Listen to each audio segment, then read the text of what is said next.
Abramos nossas Bíblias no livro de Atos dos Apóstolos, capítulo 18.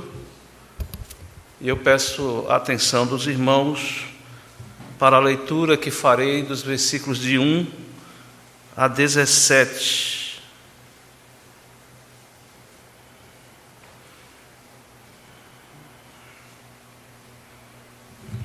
Diz assim a palavra do nosso Deus. Depois disto, deixando Paulo Atenas, partiu para Corinto. Lá encontrou certo judeu chamado Áquila, natural do Ponto, recentemente chegado da Itália, com Priscila, sua mulher, em vista de ter Cláudio decretado que todos os judeus se retirassem de Roma. Paulo aproximou-se deles e, posto que eram do mesmo ofício, passou a morar com eles e ali trabalhava, pois a profissão deles era fazer tendas. E todos os sábados discorria na sinagoga, persuadindo tanto judeus como gregos. Quando Silas e Timóteo desceram da Macedônia, Paulo se entregou totalmente à palavra, testemunhando aos judeus que o Cristo é Jesus. Opondo-se eles e blasfemando, sacudiu Paulo as vestes e disse-lhes: sobre a vossa cabeça o vosso sangue.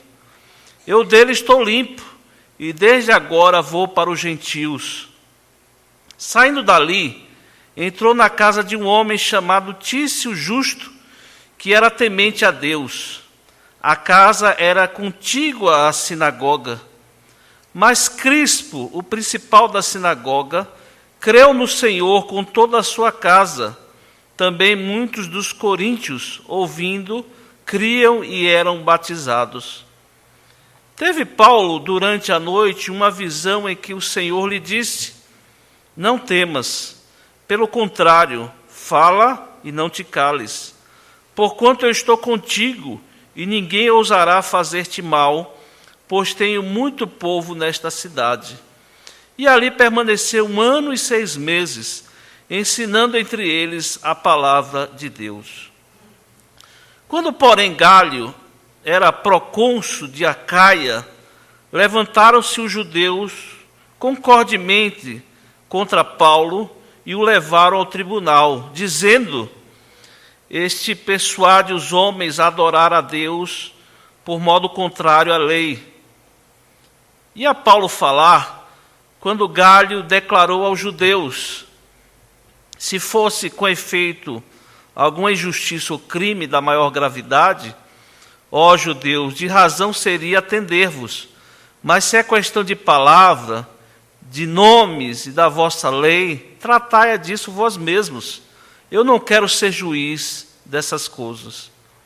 Eu os expulsou do tribunal. Então todos agarraram Sóstenes, o principal da sinagoga, e o espancavam diante do tribunal. Gálio, todavia, não se incomodava com essas coisas. Amém. Irmãos, quando nós lemos os relatos bíblicos da história de homens, da estatura espiritual de Paulo, nós podemos ser levados a pensar de forma equivocada que eles não se abatem nunca, que eles nunca têm problemas. Quando nós vemos o apóstolo Paulo de maneira tão ousada, indo de lugar em lugar, pregando o evangelho de maneira tão corajosa, não obstante tantas perseguições, oposições que ele enfrentava, nós podemos imaginar que nós estamos diante de um homem de aço, de um homem que não se abala nunca.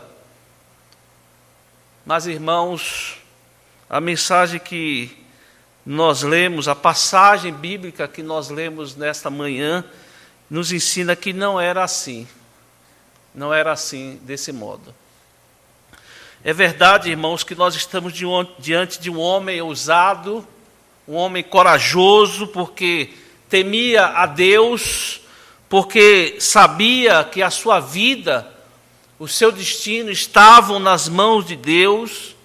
Mas, quando nós lemos a carta aos Coríntios, escrita muito tempo depois, a segunda carta, no capítulo 4, versículos 7 a 9, nós temos um deslumbre da vida de Paulo durante o seu ministério, quando ele diz: temos, porém, este tesouro em vasos de barro, para que a excelência do poder seja de Deus e não de nós. Em tudo somos atribulados, porém não angustiados, perplexos, porém não desanimados, perseguidos, porém não desamparados, abatidos, porém não destruídos, levando sempre no corpo o morrer de Jesus, para que também a sua vida se manifeste em nosso corpo. Paulo não desanimava, ele não se angustiava de maneira final, não era destruído, mas ele diz aqui, irmãos, que ele era atribulado, ele era perplexo, constantemente perseguido e eventualmente abatido. O contexto geral de onde nós estamos aqui, os irmãos já conhecem. Nós estamos considerando a segunda viagem missionária do apóstolo Paulo e toda aquela equipe missionária, e já estamos quase no finalzinho dessa importante viagem missionária. E aqui nós vemos agora o apóstolo Paulo chegando a Corinto. E a cidade de Corinto, e é importante que os irmãos atentem para isso, na época era uma metrópole. Dizem os historiadores que na época tinha uma população de mais de 200 mil habitantes e estava localizada a 80 quilômetros a sudoeste de Atenas, de onde o apóstolo Paulo veio. Cidade, irmãos, aquela cidade, ela estava entre dois mares. Ela ficava, se os irmãos olharem no mapa, vão ver que é uma cidade fina, e está entre dois, um istmo ali entre dois mares, o mar Egeu e o mar Adriático. Dizem que na época Nero foi tentado a construir um canal para facilitar a travessia de um porto para outro, mas isso só veio a acontecer somente no século XIX, com a construção do conhecido canal de Suez.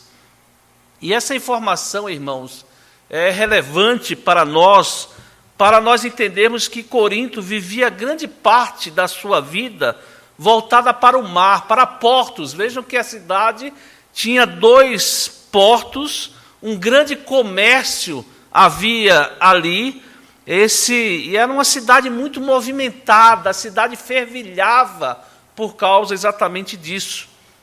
E nesse texto, irmãos, nós vemos aqui de forma resumida o tempo em que Paulo passou ali pregando o evangelho e estabelecendo uma igreja na cidade de Corinto.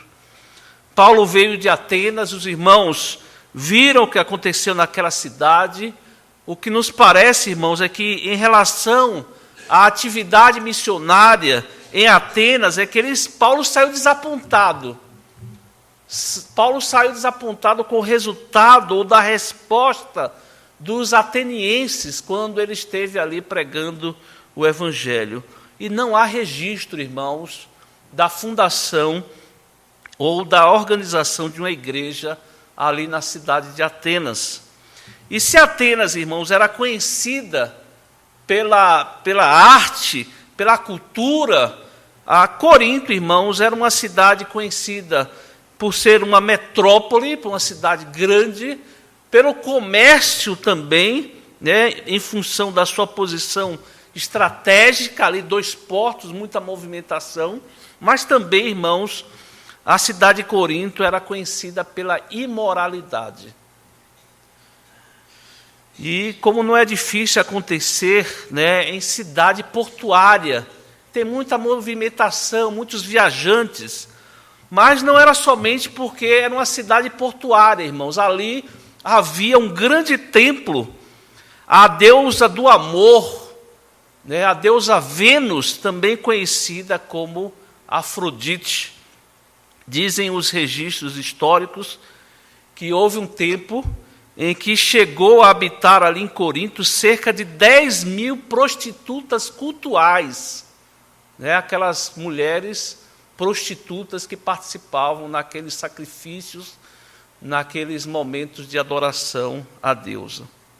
Segundo Horácio, Corinto era uma cidade bestial, em que ninguém, senão os mais fortes, conseguem sobreviver.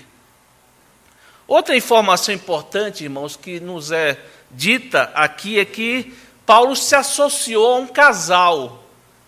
Áquila e Priscila eram judeus naturais da cidade do Ponto, e eles haviam sido expulsos de Roma, pois o imperador, na época, expulsou os judeus que ali moravam. Estava havendo, alguns historiadores dizem, por causa dos cristãos, por causa daquelas perseguições, havia muita movimentação e tal, e o imperador resolveu expulsar todos os judeus dali de Roma.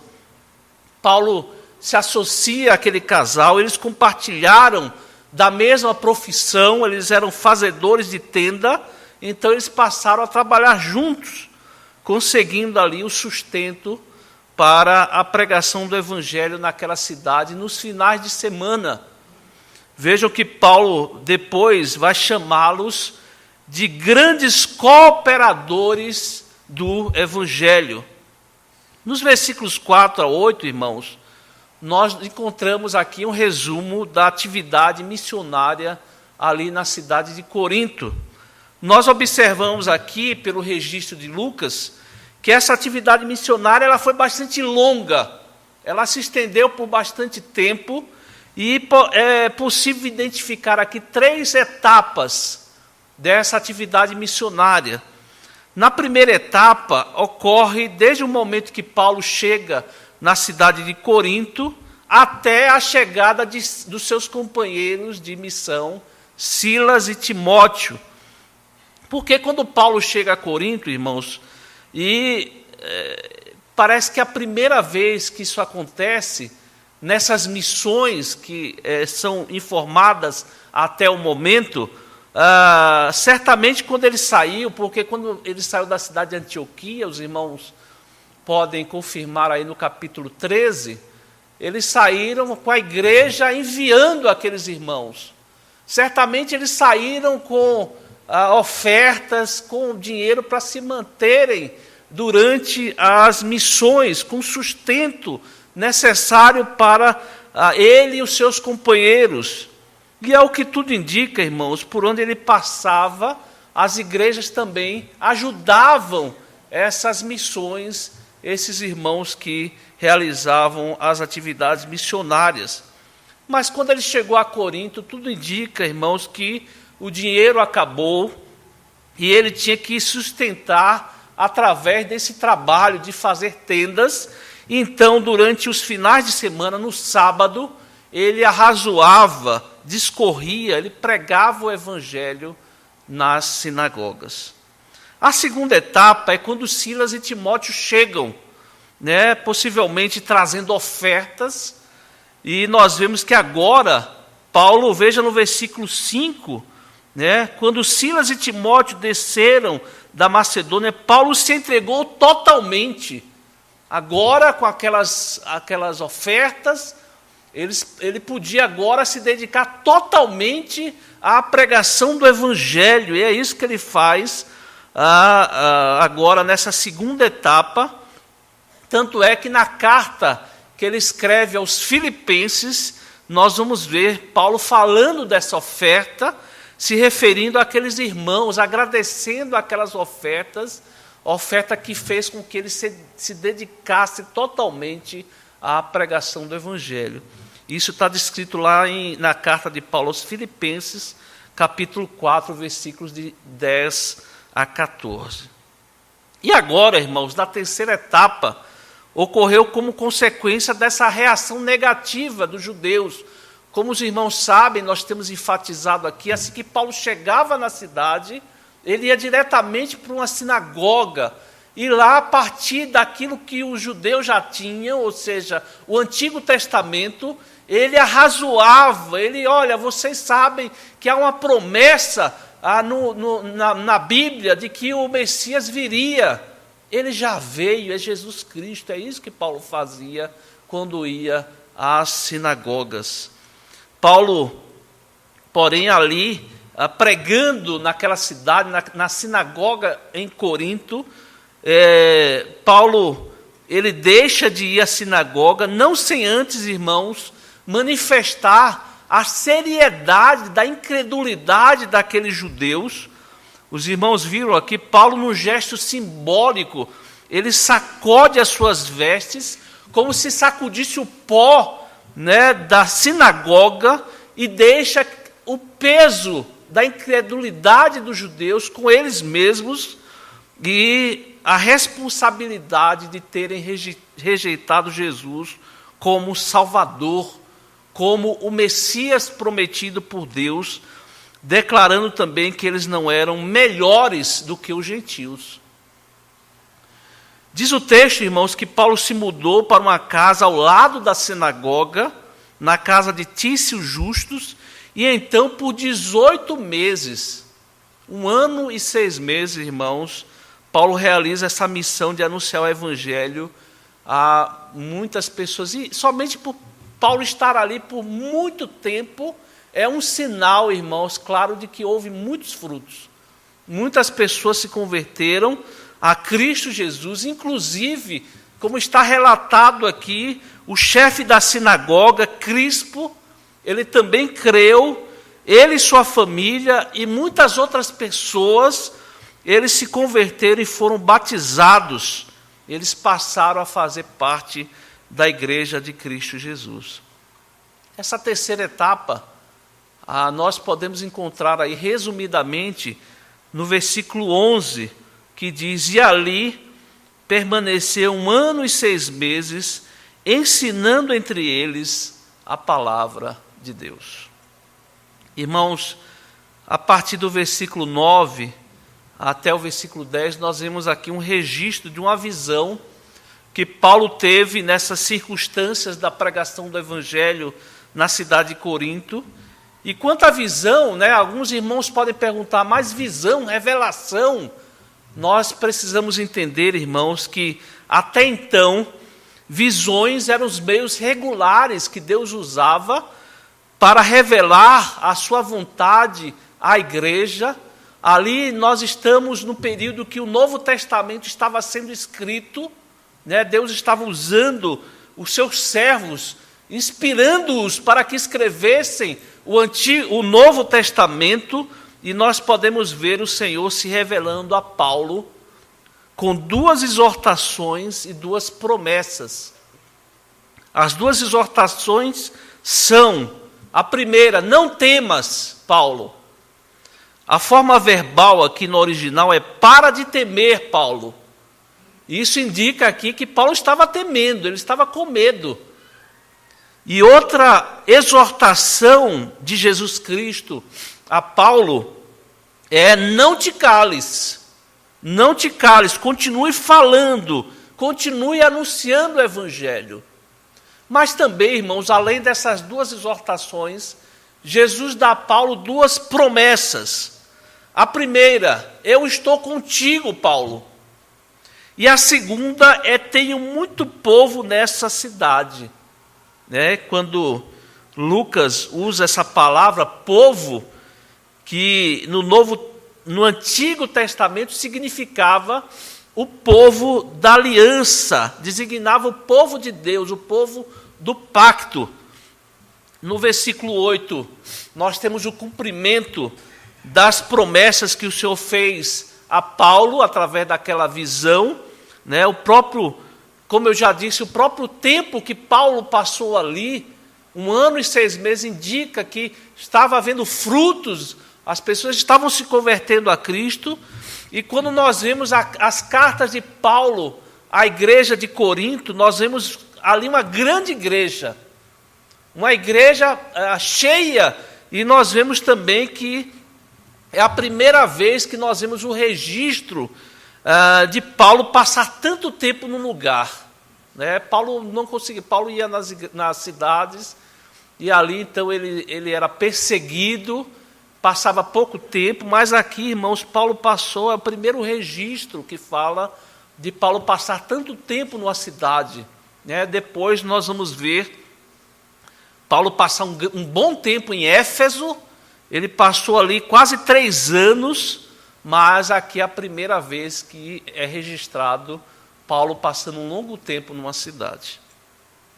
Com relação à segunda promessa, irmãos, está aí nos versículos 12 a 17, nós vamos ver os judeus intensificando a perseguição a Paulo.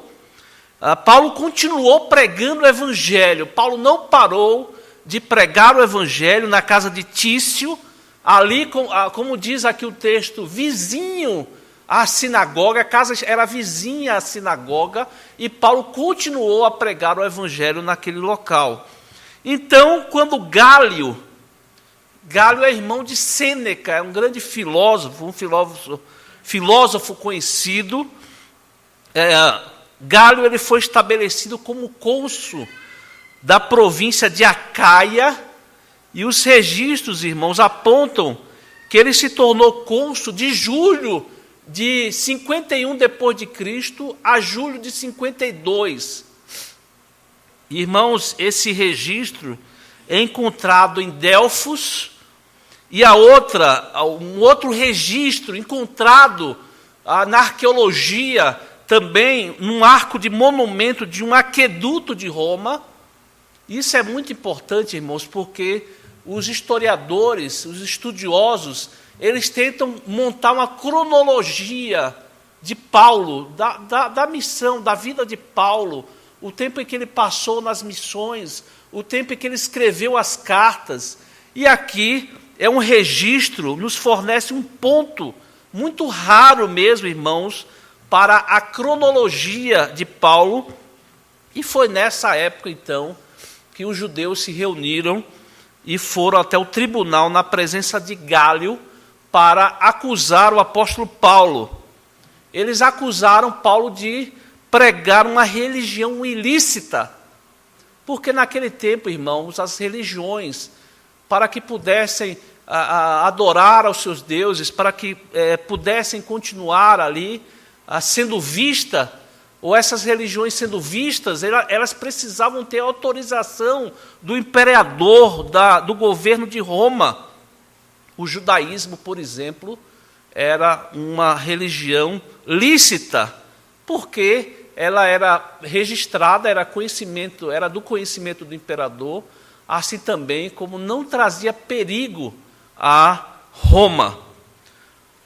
E aqui, irmãos, nós vemos o Gálio não entendeu que a acusação era de uma nova religião, ou Gálio, um homem tido por boa reputação, né? Sêneca, esse filósofo conhecido, costumava dizer que ele era um homem bom, um homem gentil, um homem dócil. Ou então, irmãos, ele fez-se de desentendido, então não levou adiante aquela acusação contra o apóstolo Paulo. E quando o texto registra aqui, quando Paulo ia se manifestar, quando Paulo ia falar, Gálio disse: olha, não quero ouvir, essa acusação não tem efeito, e isso é uma coisa de vocês, judeus, se virem, resolvam seus problemas. E encerrou-se ali então aquela acusação. Aqui nós vemos o cumprimento dessa segunda promessa de Jesus Cristo, quando ele apareceu em visão a Paulo, quando disse: Paulo, ninguém vai te fazer mal. Continue pregando, Paulo, continue falando, porque ninguém vai te fazer mal aqui na cidade de Corinto. E então, por causa disso, eles agarraram Sóstenes, que era o principal da sinagoga, que estava ali liderando aquela acusação, e espancavam diante do tribunal.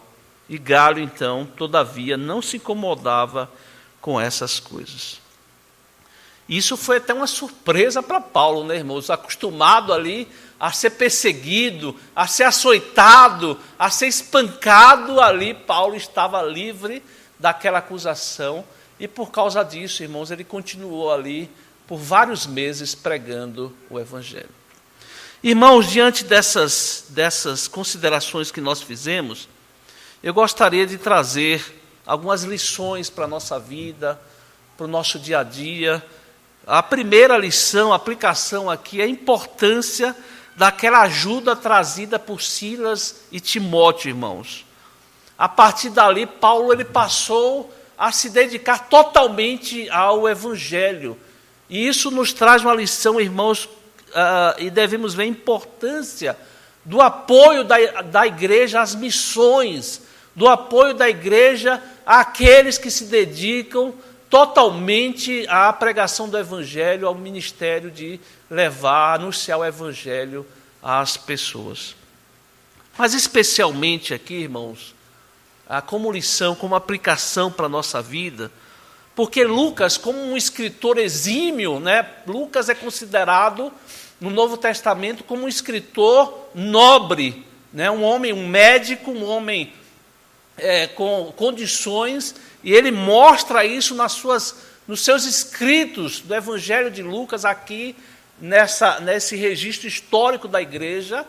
Mas veja que Lucas, inspirado por Deus, dirigido por Deus, né, a cada etapa, ele registra cada etapa dessa obra missionária, e ele traz à tona, irmãos, ele destaca cada aspecto onde Paulo ia pregar o Evangelho, onde Paulo se estabelecia ali para anunciar o Evangelho. A cada cidade era um aspecto diferente. Se os irmãos olharem ou lembrarem desse estudo que nós temos feito aqui, lá em Filipos, Lucas vai destacar Deus dirigindo todas as coisas. Paulo queria ir para um lugar, ia para outro, Deus dirigindo Paulo ali para aquela cidade de Filipos, o Espírito Santo conduzindo todas as coisas, mostrando também a soberania de Deus. Em Tessalônica, o destaque que Lucas faz é da estratégia de Paulo e o conteúdo da pregação do Evangelho. Em Bereia, Lucas ressalta a recepção da palavra de forma nobre por aqueles irmãos, né? Lucas destaca isso, eles foram nobres, como eles recebiam a pregação da palavra, como eles recebiam o anúncio do Evangelho.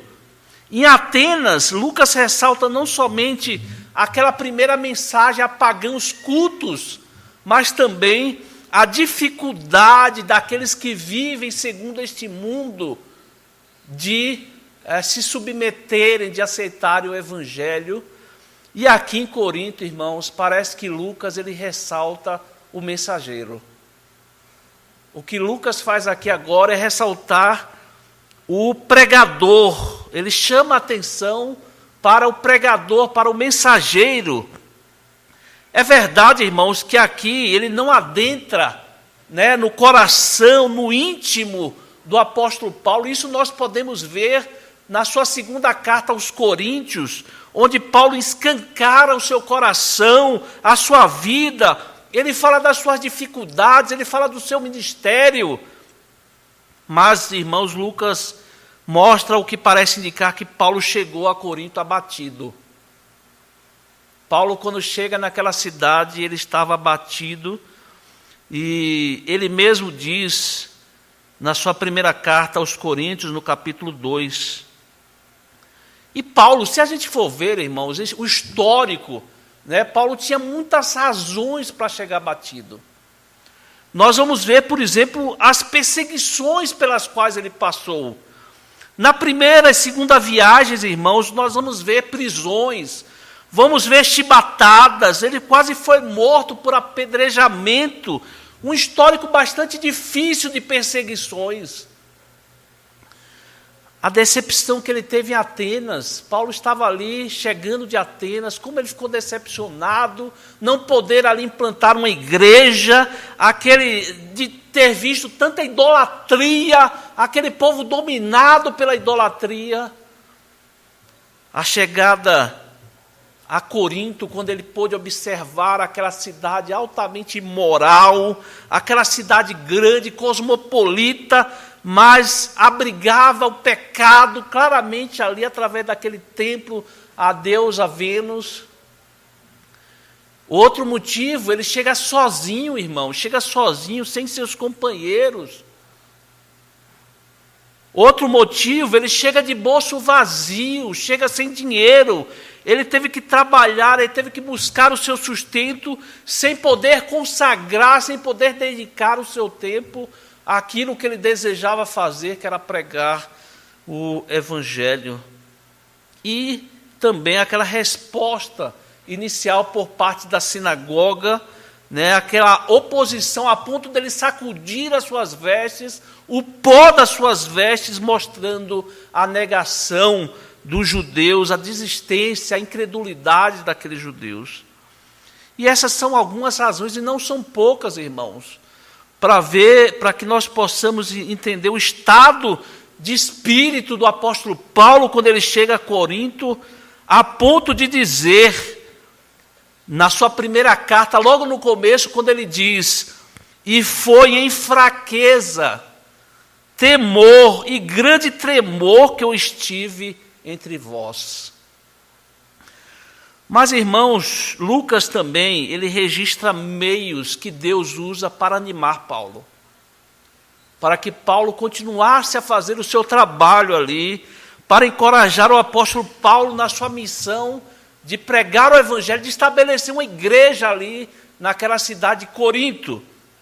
Nós vemos aqui Áquila e Priscila, né? Paulo conhece aquele casal. Deus havia trazido Áquila e Priscila de Roma para a companhia, para confortá-lo, para animá-lo ali naquela missão em Corinto. Outra coisa que nós vemos para animar, para confortar Paulo, é a chegada de Silas e Timóteo, com ofertas. E agora, então, irmãos, Paulo podia dedicar-se totalmente àquilo que ele desejava no fundo do seu coração, o seu maior desejo, que era anunciar o Evangelho. Vejam que que Deus proveu outro lugar para Paulo pregar o Evangelho, na casa de Tício, vizinho à sinagoga, aquela sinagoga que rejeitou Paulo. Paulo sacode as suas vestes, mas Deus providencia ali um lugar para que ele pudesse pregar, ficar ali recebendo pessoas, arrazoando, explicando, anunciando o Evangelho. E também, irmãos, nós vemos essa visão que Paulo teve, altamente encorajadora. Jesus aparece a Paulo, diz: Paulo, meu servo, não temas, para de temer, não fique receoso, pelo contrário, pregue, anuncie, continue pregando. E aí Jesus dá também duas promessas: eu estou contigo. Paulo, ele sabia da presença de Deus, de Jesus Cristo, em toda a sua missão que ele estava ali se dedicando. Mas como é bom ouvir isso, né, irmãos? Como é bom isso, ouvir essas palavras do próprio Senhor. Paulo, com aquele histórico cheio de perseguições, de sofrimentos mesmo, Paulo ouve essas palavras de encorajamento durante aquelas perseguições. E outra forma de encorajar foi a conversão daqueles que ouviram o Evangelho, não somente Crespo, o principal da sinagoga, mas aqui é registrado que muitos creram, creram e foram batizados e adentraram a igreja de Cristo Jesus. Veja que Deus graciosamente, irmãos, encoraja o apóstolo Paulo. Ele encoraja para que ele confortou o apóstolo Paulo para que ele passasse ali 18 meses dando andamento naquela obra missionária, tendo Jesus, né, ali com ele, incentivando para que ele continuasse aquela missão. Irmãos, assim a igreja caminha. Nós não sabemos o dia de amanhã, o que o futuro nos reserva, irmãos, mas, todavia, o que nós sabemos é que independente das nossas circunstâncias, irmãos, independente das nossas necessidades, Deus sempre, como Ele diz lá no Novo Testamento, em Hebreus, capítulo 13, versículo 5, não temas, eu nunca te deixarei, jamais te abandonarei. Aliás, foi uma promessa, né, do próprio Jesus ressuscitado entre os seus discípulos, quando ele disse: eis que estarei convosco até a consumação dos séculos. Essa é uma promessa para nós, irmãos. Essa é uma promessa para a nossa igreja. A sua palavra bendita sempre nos lembra, sempre nos encoraja, sempre nos anima, como no Salmo 46, que diz: mesmo no vale mais escuro e profundo, mesmo em meio às águas agitadas da vida, o Senhor é o nosso refúgio. Que Deus nos abençoe, irmãos. Amém.